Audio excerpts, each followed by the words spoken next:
मुख्यमंत्री नीतीश कुमार के चहेते विधायक के तौर पर कहे जाने वाले भागलपुर के गोपालपुर से विधायक नरेंद्र कुमार नीरज उर्फ गोपाल मंडल ने एक और करतूत कर डाली। इस दफे उन्होंने पत्रकारों को कैमरे पर ही गाली गलौज तक कर डाला। ये सब कुछ पटना के जेडीयू हेडक्वार्टर में हुआ। दरअसल गोपाल मंडल यहाँ आए हुए थे। ऐसे में पत्रकारों ने उनसे अस्पताल में रिवाल्वर लेके जाने पर कुछ सवाल पूछे। इन सवालों का गोपाल मंडल जवाब दे रहे थे, जो पत्रकारों को हजम नहीं हुआ। उनसे काउंटर सवाल पूछा गया तो गोपाल मंडल अपने असल रूप में आ गए और उन्होंने मुंह से गाली की बौछार शुरू कर दी। पत्रकारों को पहले गोपाल मंडल ने कहा कि अरे यार, तुम लोग पत्रकार हो, हमको मुश्किल लगता है। इस पर पत्रकारों ने कहा कि आप विधायक हैं, एक विधायक को पिस्टल लहराना शोभा देता है क्या? इस पर गोपाल मंडल गर्म हो गए और कहा कि हाँ, लहराएंगे लहराएंगे, तुम सब मेरा बाप हो क्या? जब पत्रकारों ने उन्हें गाली देने पर पूछा कि जदयू में यही सिखाया गया है, तो फिर गोपाल मंडल के मुंह से गालियों की बौछार शुरू हो गई। आप ये पूरा वीडियो देखिए। विधायक को ऐसा काम करता है कि हाथ में पिस्टल लेकर लहराइएगा।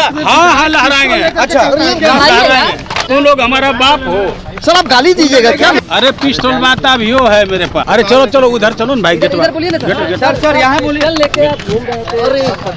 अरे पिस्टल माता भी हो है मेरे पास।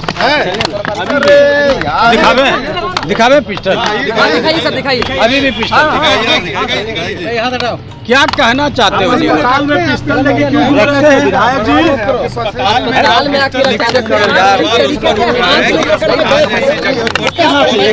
क्या जरूरत है? सवाल नहीं, हम जैसे है ना, बेल्टवा हम छूट गया, रिवॉल्वर ले लिए तो वो ये पैजामा में रखे, जैसे सीढ़ी पर कदम रखे ना तो वो हुआ क्या, उसने ऐसे रखेगा यार। अरे यार, तुम लोग पत्रकार हो क्या हो? हमको मुश्किल लगता है। हम इसमें कमर में रखे जैसे आप विधायक हैं, ये बताइए। विधायक को ऐसा काम करता है कि हाथ में पिस्टल लेकर लहराइएगा। हाँ हाँ, लहराएंगे। अच्छा, लहराएंगे। तुम लोग हमारा बाप हो, बापो हो, मना करोगे? सर आप गाली दीजिएगा क्या? गाली सिखाया जाता है क्या? जदयू में गाली देना सिखाया जाता है क्या? क्या वजह है इस तरह की गाली देने की? जदयू में ट्रेनिंग दी जाती है क्या? ज्यादा बदमाशी करोगे हम बता देंगे। क्या बताइएगा? अरे इस तरह से धमकी क्यों दे रहे हैं?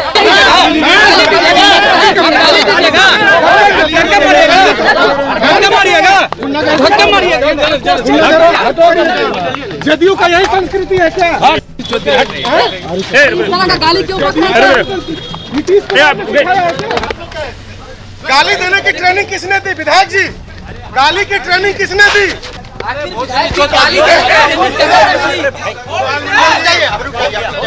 जदयू में गाली की ट्रेनिंग दी जाती है क्या? आपको गाली की ट्रेनिंग दी जाती है क्या विधायक जी? जदयू में गाली सिखाया जाता है क्या? जदयू में गाली देना सिखाया जाता है क्या? क्या वजह है इस तरह की गाली देने की? पिछले दिनों गोपालपुर विधायक नरेंद्र कुमार नीरज उर्फ गोपाल मंडल भागलपुर के जवाहरलाल नेहरू चिकित्सा महाविद्यालय अस्पताल में हाथ में फिल्मी अंदाज में पिस्तौल लहराते नजर आए थे। इतना ही नहीं, ऑपरेशन थिएटर तक वो अपने पिस्टल को लेकर चले गए थे। पत्रकार के द्वारा पूछे जाने पर उन्हें साफ तौर पर कहा था कि राजनीतिक सरगर्मी तेज है और मेरे कई राजनीतिक दुश्मन हैं, इसके चलते मैं इस तरह से हाथ में पिस्तौल लेकर घूम रहा हूं। वहीं इसको लेकर भागलपुर के एसएसपी ने कहा कि इस तरह से खुलेआम सरकारी पिस्टल जिसका रजिस्ट्रेशन किया हुआ है, खुलेआम लहराना कहीं से सही नहीं है। इसकी जांच के लिए सिटी डीएसपी अजय कुमार चौधरी को सौंपा गया है। वहीं इस विषय को लेकर जिलाधिकारी सुब्रत कुमार सेन को भी इसकी जानकारी दे दी गई है। जल्द ही जिलाधिकारी के निर्देशानुसार विधि संवत उचित कार्रवाई की जाएगी। वो जो माननीय विधायक श्री गोपाल मंडल के बारे में एक वीडियो जो वायरल हो रहा था, उसकी जांच एसडीपीओ सिटी श्री अजय कुमार चौधरी के द्वारा कराई गई और उसमें ये पाया गया कि जो हथियार वो उनके हाथ में था वो सरकारी हथियार है, उसका उनको शस्त्र लाइसेंस निर्गत है।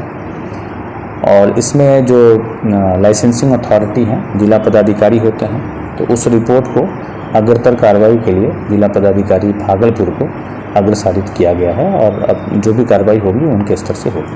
वहीं जिलाधिकारी सुब्रत सेन ने भी विधायक गोपाल मंडल के पिस्टल लहराने को लेकर कुछ भी बयान देने से बचते दिखे। हालांकि उन्होंने पत्र जारी कर विधायक गोपाल मंडल के लाइसेंसी पिस्टल पर जांच कमेटी गठित कर जांच करने की बात कही। बच्चा जब जन्म लेता है तो कई बार बच्चा तुरंत नहीं रोता है, रोने में देर हो जाता है। ऐसे में बच्चा क्षतिग्रस्त हो जाता है और उसके बचने की संभावना कम हो जाती है। और यदि बचा तो भविष्य में उसमें विकलांगता की समस्या आती है, जिसे सीपी कहते हैं, जिसका कोई माकूल इलाज नहीं है और ज़िंदगी भर बच्चा विकलांगता से जूझ सकता है। ऐसे में पूरे संसार में कूलिंग थेरेपी का सहारा लिया जाता है। जन्म से ठीक 6 घंटा के अंदर यदि उसको कूलिंग थेरेपी दिया जाए तो उससे उसका सीपी की समस्या कम होती है और बचने की भी संभावना बढ़ती है। पहली बार बिहार झारखंड में आपके शहर के स्नेह नवजात शिशु बाल सेवा केंद्र में यह मशीन उपलब्ध है। कभी भी ऐसी बात हो कि बच्चा रोने में विलम्ब हो गया तो आप स्नेह नवजात शिशु बाल सेवा केंद्र में जरूर संपर्क करें।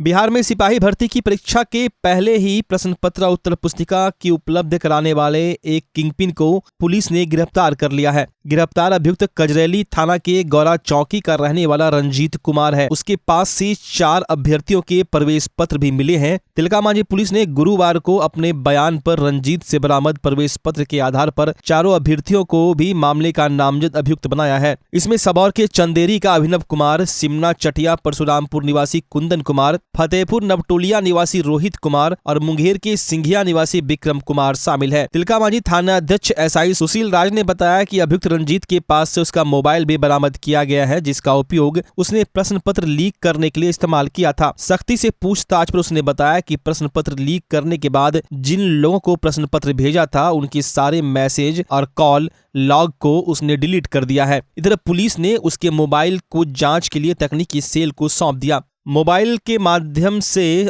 आरोपितों को पुलिस दबोच सकती है। वो उस दिन हाथ नहीं लगा। 4 अक्टूबर की देर शाम DIU सेल ने इसके बारे में पता व जानकारी दी। उसके बाद देर रात कजरेली के गौरा चौकी गांव से रंजीत कुमार को पकड़ लिया गया। पूछताछ में उसने प्रश्न पत्र लीक करने के मामले में संलिप्तता स्वीकार भी कर ली है। वहीं भागलपुर SSP आनंद कुमार ने पत्रकारों को बताया कि गिरफ्तार अभियुक्त के पास से अन्य लोगों के नंबर और पैसे की लेन देन की जानकारी मिली है। गिरफ्तार आरोपी के मोबाइल से कई वैज्ञानिक प्रूफ मिले हैं। साथ ही वह अन्य किन किन परीक्षा में शामिल हुआ उसकी भी जांच चल रही है। देखिए, इसमें 1 तारीख को जो सिपाही भर्ती परीक्षा थी उसमें भागलपुर में पुलिस ने बड़ी कार्रवाई करते हुए कुल अभी तक 13 व्यक्तियों की गिरफ्तारी हुई और 10 प्राथमिकी दर्ज हुई। उन 13 में 11 परीक्षार्थी हैं जो कि कुछ नकल करते हुए पकड़े गए और कुछ के पास से कुछ ब्लूटूथ डिवाइसेस बरामद हुआ और इसके साथ ही साथ 2 और व्यक्तियों की गिरफ्तारी हुई है। एक की गिरफ्तारी खरीक से हुई थी पहले और एक की गिरफ्तारी कल हुई है।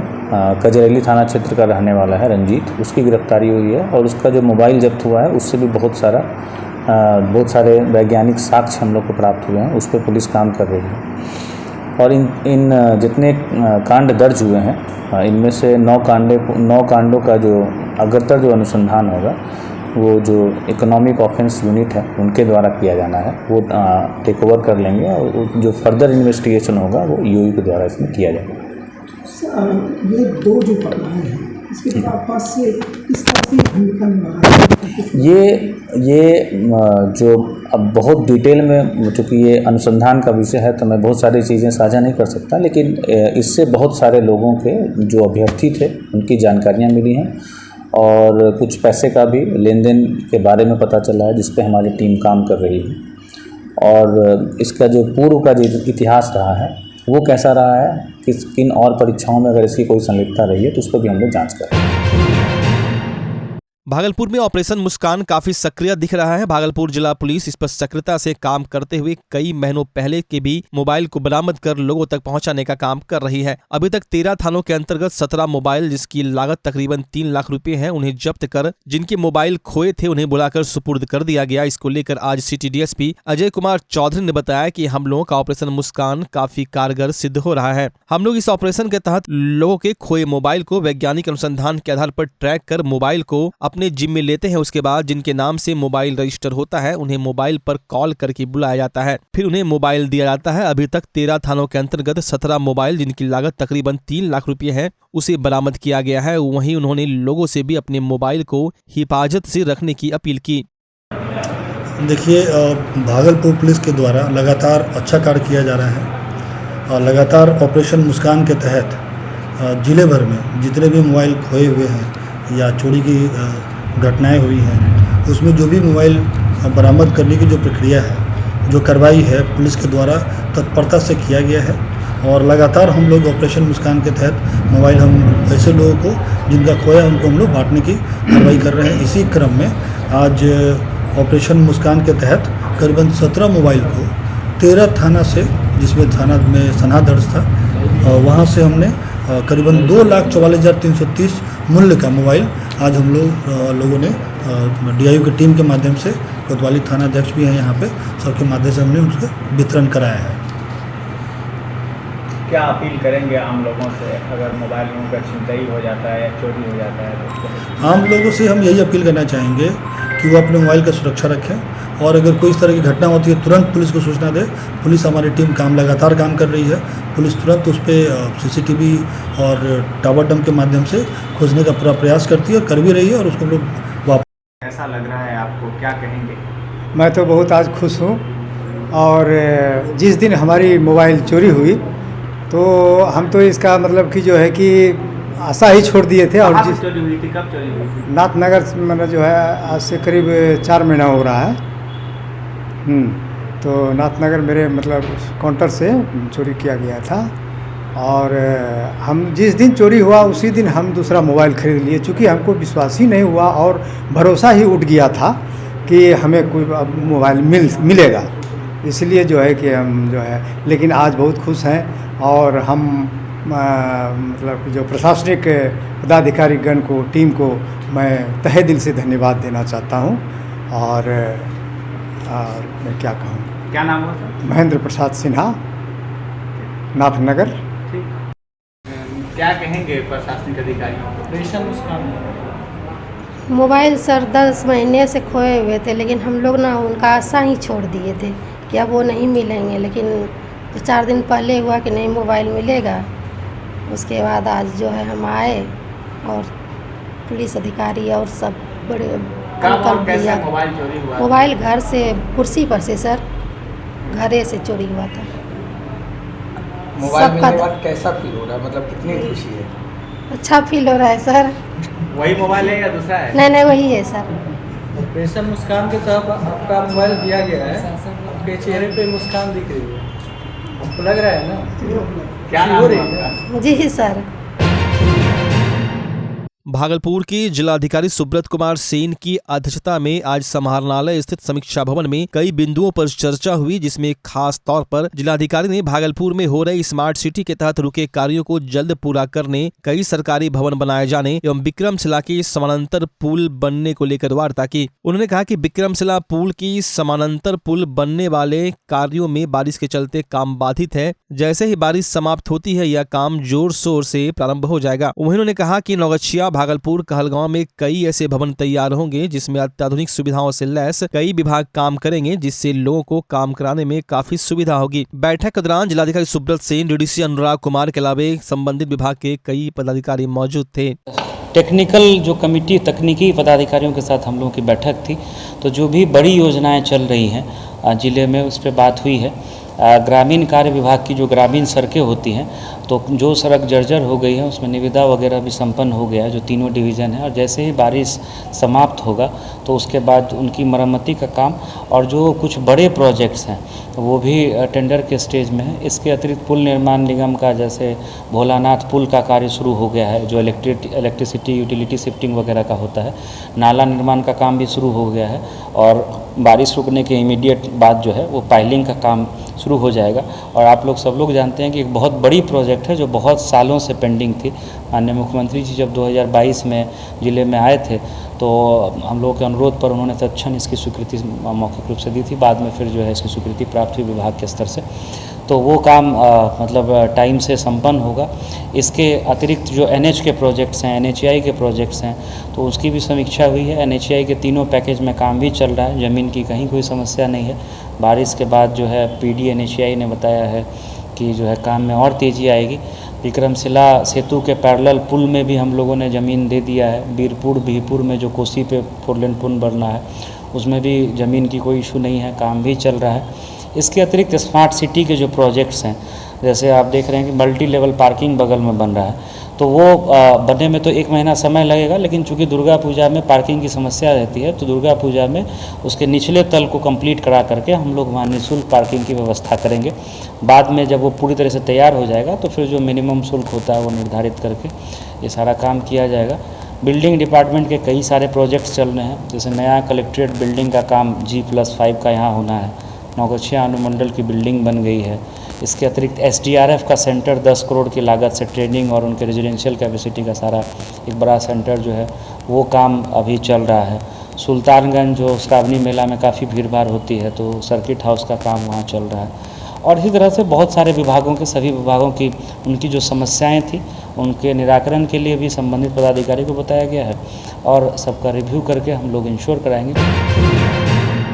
निर्वाचन आयोग ने बिहार के तमाम जिलों के RO और ARO को पटना बुलाकर 2024 के लोकसभा चुनाव को लेकर विशेष बैठक किया है। EVM मतदाता सूची का प्रकाशन, नए मतदाताओं को जोड़ने से जुड़े मसले पर विमर्श किया गया। अभी भी लगातार वीडियो कॉन्फ्रेंसिंग के जरिए राज्य भर के ARO को निर्देश दिए जा रहे हैं, लेकिन अभी तक जो सच्चाई है उसमें बिहार के 18 वर्ष से अधिक 60% युवा का नाम वोटर लिस्ट में शामिल नहीं हो पाया है। आंकड़े की बात करें तो 18 वर्ष से 19 वर्ष के युवाओं की संख्या तकरीबन 60,97,000 है, जबकि 20 वर्ष से 29 वर्ष के युवाओं की संख्या 2,16,00,000 है। इन युवाओं का नाम वोटर लिस्ट में अभी तक नहीं है। बिहार की कुल आबादी 13 करोड़ से ज्यादा है, जिसमें राज्य निर्वाचन आयोग की रिपोर्ट के मुताबिक कुल वोटरों की संख्या 7,58,00,000 है। अगर 60% युवा वोटर का नाम मतदाता सूची में अभी तक नहीं है तो आगामी 2024 के लोकसभा चुनाव के पहले ऐसे युवाओं को मतदाता सूची में जोड़ना भी निर्वाचन आयोग के लिए बड़ी चुनौती होगी। भागलपुर के कई संभावित युवा मतदाता से बात किया तो जानकारी मिली कि ऑनलाइन आवेदन किया गया है, लेकिन कोई जवाब नहीं मिला है। बीजेपी और जदयू के युवा नेता से बात हुई तो उनके अलग अलग राग देखने को मिले। बता दीजिए अपना। जी, मेरा नाम आनंद कुमार है। वोटर लिस्ट में नाम है आनंद जी आपका? जी नहीं है। क्या एज हो रहा है आपका लगभग? जी, मेरा एज 21 साल हो गया। तो प्रयास आपने किया कभी? जी किया हो, एक बार प्रयास किया, ऑनलाइन दिया गया था कैफ़े के द्वारा, मैंने ट्राई किया, लेकिन अभी तक लिस्ट पे नाम नहीं चढ़ा है। 2024 में चुनाव है तो वोट दे पाएंगे? जब लिस्ट में नाम नहीं है तो वोट कहाँ से दे पाएंगे? बता दीजिए। गुलशन कुमार। कहाँ के रहने वाले हैं गुलशन जी? साहेबगंज नाथनगर। गुड। उम्र क्या हो रही है? 21 साल।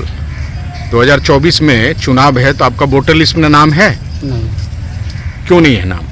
अप्लाई किए थे, अभी तक आया नहीं है वोटर ID। कब अप्लाई किया आपने? लगभग 1 साल हो गया। 18 साल के बाद तो हम लोग वोट दे सकते हैं, लेकिन पिछले साल ही अप्लाई किए थे, अभी तक नहीं आया। कभी कहीं किसी से पूछताछ किया आपने, क्वेरी किया? नहीं, हम लोग के गांव में आता है वो वोटर लिस्ट, जब आता है इलेक्शन का टाइम आता है तो जिनका आता है उनका लेके आता है, लेकिन हम लोग का अभी तक आया नहीं। तो कैसे वोट कर पाएंगे इस बार 2024 में? तब फिर से अब ट्राई करते हैं वोटर ID अप्लाई करने का। यहाँ तो बहुत लड़का लोग हैं हम लोग के एज का जिसका वोटर ID कार्ड नहीं बना हुआ। नाम बताइए। मेरा नाम है राजू सिंह। भागलपुर के हो? Bhagalpur bank colony. अच्छा, एज क्या हो रहा है आपका? तो देखना पड़ेगा। लमसम वही कितना 26 होता होगा। अच्छा, तो 26 साल का आप हो गए और 18 साल से उम्र है, तो अभी तक आपका वोटर ID कार्ड नहीं बना है? नहीं। आपने ट्राई तो किया होगा कई बार? ट्राई किए हैं लेकिन अभी तक हुआ नहीं है। तो भाई 18 है, हम लोग भी सोचते हैं कि वोट दें। हाँ, अच्छा हो। हाँ, लेकिन वोटर ID कार्ड ही नहीं बना है अभी तक। तो फिर 2024 भी आपका छूट जाएगा। अब देखिए, आ जाएगा तो अच्छा बात है। कहाँ घर है? आदमपुर, भागलपुर। वोटर लिस्ट में नाम है आपका? नहीं, नाम नहीं है। उम्र क्या हो गया? उम्र मेरा 19 हुआ। तो आपने कभी प्रयास किया कि वोटर लिस्ट में नाम आना चाहिए? नहीं, प्रयास तो कभी नहीं किया। घर पे कोई आया? घर पे भी नहीं आया कोई। घर वाला कोई बोला? नहीं, घर वाला बोला, मतलब अपने से कभी प्रयास नहीं किया। आप करेंगे? देखेंगे, होगा तो करेंगे। क्यों ऐसा सोच रहे हैं? क्या मतलब कोई फायदा है नहीं किसी को वोट करने से। और क्या युवाओं के मन में ऐसी बात क्यों? आप तो यूथ हैं, आप ही का भविष्य है, आने वाला समय आपका है। कोई नेता सही रहेगा तब ना। जी मेरा नाम आकाश कुमार हुआ और 20 साल का अभी मेरा भी वही सेम प्रोसेस में है, लेकिन अभी तक आगे का अपडेट अभी तक आया नहीं। ऑनलाइन अप्लाई किया हुआ है। कभी आपने क्वेरी किया कहीं कि भाई मेरा कहे नहीं हो रहा है? क्वेरी किया है, ऐसा नहीं क्वेरी नहीं किया, लेकिन हाँ रिक्वेरी नहीं किया है, क्योंकि उसके लिए मेरा भागलपुर ज़िला में जहाँ पे भी घर है उधर जाके क्वेरी किया तो बोला पेंडिंग में है। अब फिर से क्वेरी करूँगा, अप्लाई किया हुआ है मेरा भी। 2024 में वोट कैसे देंगे फिर? देखिए जब अप्रूव हो गया तो उसके ऊपर है, नहीं तो फिर से रीअप्लाई करके ना लगना पड़ेगा। बता दीजिए। राजा कुमार। कहाँ घर है? घर आदमपुर। अच्छा, उम्र क्या हो रही है आपकी? 20 साल। वोटर लिस्ट में आपका नाम है? नहीं। कभी आपने प्रयास किया? नहीं, हमने प्रयास नहीं किया। कोई घर पे आया पूछने के लिए कि भाई वोटर लिस्ट में बनाइए? नहीं, ये भी नहीं हुआ है। तब वोट आ रहा है 2024 में, दे पाएंगे? अब तो बनेगा ही तभी तो। अब तो ऑनलाइन भी बन रहा है। ऑनलाइन देखिए, इसमें बिहार सरकार का सबसे बड़ा नाकामी है, या इसको कह सकते हैं कि साजिश है, क्योंकि बिहार सरकार ये जान रही है कि जो 18 साल से 25 साल के युवा हैं, 27 साल तक के जो युवा हैं, वो मोदी जी को बहुत पसंद करते हैं और युवाओं में एक मोदी जी का एक फ़ैन का बहुत बड़ा ग्रुप है। 90% मैं बोल सकता हूँ 95% युवा मोदी जी को पसंद करते हैं। तो बिहार की जो सरकार है वो ये नहीं करने और कराने के विषय के पीछे यही कारण है कि मोदी जी का वोट संख्या बढ़ेगा और 2024 और 25 में बीजेपी प्रचंड वोट से जीतेगी। इस कारण से वो इस काम को धीमी गति से रखी हुई है। आप इससे भी अनुमान कर सकते हैं कि के पाठक जी अपने 2 महीने पहले ज्वाइन किए हैं शिक्षा विभाग में, और वो एक तुगलक टाइप का एक मतलब एकदम डोमिनेटिंग टाइप का ऑर्डर हमेशा निकालते हैं, और वो हर काम में ये जो वोटर वाले काम होते थे उसमें शिक्षक की इन्वॉल्वमेंट होती थी, मगर उनके इस तरह के फरमानों से शिक्षक जो है उन कामों को करने में एकदम अब इच्छा प्रकट नहीं करते और काम नहीं करना चाहते, जिस कारण से यह गति बढ़ने में बहुत ही दिक्कत है। देखिए, मैं तो लगातार मांग कर ही रहा हूँ, जो एजेंसी है स्वीप एजेंसी, उससे कि युवाओं का जो सुनिश्चित किया जाए मतदाता सूची में। आज भी जो 60% युवा का वोट वंचित है, ये साजिश है केंद्र सरकार का, और वो किसी न किसी से घबरा गए हैं। ये जो युवा मतदाता हैं, ये जो आगामी चुनाव होगा उसमें माननीय नीतीश कुमार और माननीय लालू प्रसाद यादव जी के अध्यक्षता में नेतृत्व में जो इंडिया गठबंधन बना है, और पूरे 33 वर्षों से बिहार में जो काम हुआ है, उस काम को देखते हुए जो युवा इसके प्रभावित हैं नीतीश कुमार जी से और माननीय लालू प्रसाद यादव जी से, इस बात को लेकर घबरा के साजिश के तहत 60% युवाओं को मतदाता सूची में शामिल नहीं किया गया है। मैं मांग करता हूं चुनाव आयोग से अविलंब चुनाव के पहले मतदाता सूची में युवाओं की सूची सुनिश्चित की जाए, उपस्थिति सुनिश्चित की जाए।